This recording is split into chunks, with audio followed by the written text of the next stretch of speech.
Here we go. See, testing.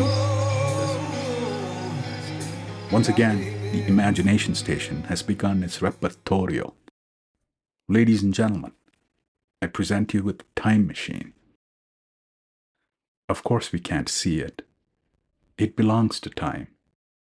Not my time or your time, but to time itself. Wait, don't go.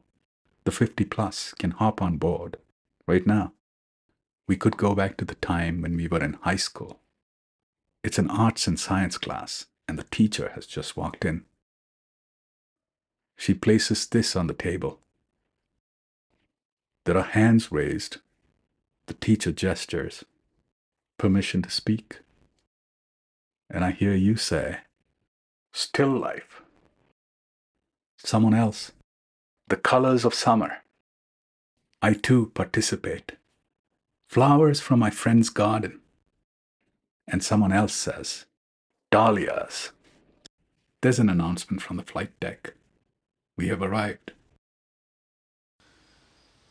Is it time to say that? I don't think so. Welcome to the land of the real. It's a line from that movie, Matrix. He's awakening to the real. That was a good line. I needed roses for this, but dahlias was all there was. Want to present you with a line from Albert Camus' The Myth of Sisyphus. Goes like this. When we are confronting life's meaninglessness, absurdity is a philosophical starting point. One must, like the donkey, feed on the roses of illusion. Camus rejects suicide as an answer to the absurd. Simultaneously, he seems to critique the act of a philosophical suicide as well, which quite a few of us engage in. What is a philosophical suicide, you ask? It is the method of using self-deception.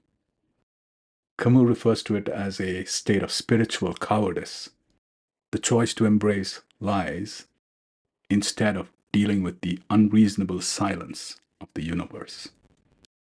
It's indifference. We could also ask this legitimate question, why are you searching for a meaning to life?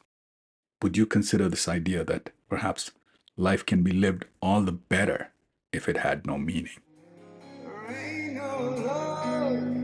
Short off is a pity. Ain't no love, 'cause you ain't around.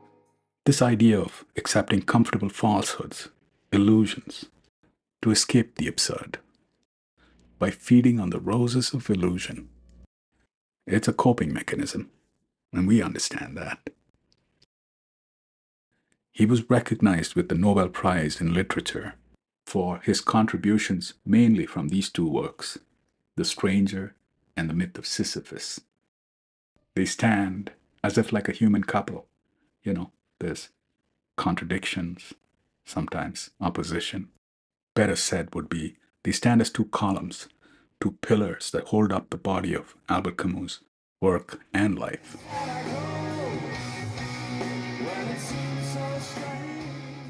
In the story of The Stranger, we are presented with this character, Art Merceau. When it comes to dealing with his existence in the world, we see him as sort of an indifferent kind of cat. He's that minding my own business, take life as it comes kind of guy. Like some folks, he doesn't have this illusion of, I'm living for this great cause. But circumstances, unfortunately, lead him to be condemned to death. The power of his life has been taken away from him. In the myth of Sisyphus, this whole question is shifted. The topic for consideration is to the people who have the power, whose life belongs to them, and they have become conscious of this question, whether they judge if life is or is not worth living.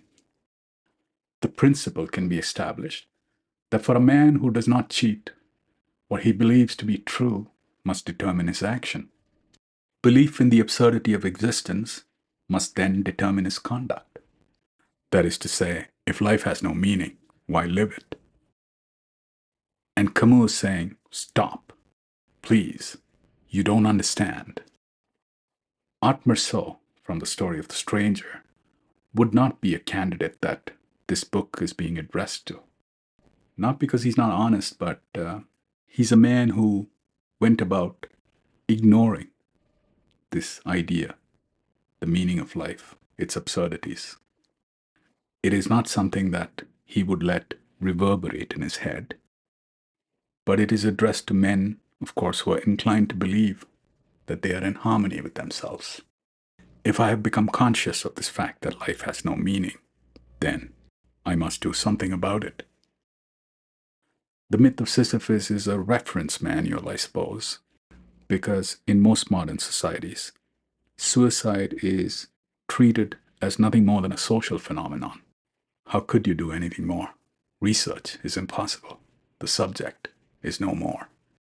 And so we are presented as a parody to our lives, the myth of Sisyphus. Sisyphus is the absurd hero. Say what now? I think Camus is saying that Sisyphus was the hero of the absurd. He had conquered it, mastered the absurd. We will see in the next video, perhaps, how he rules.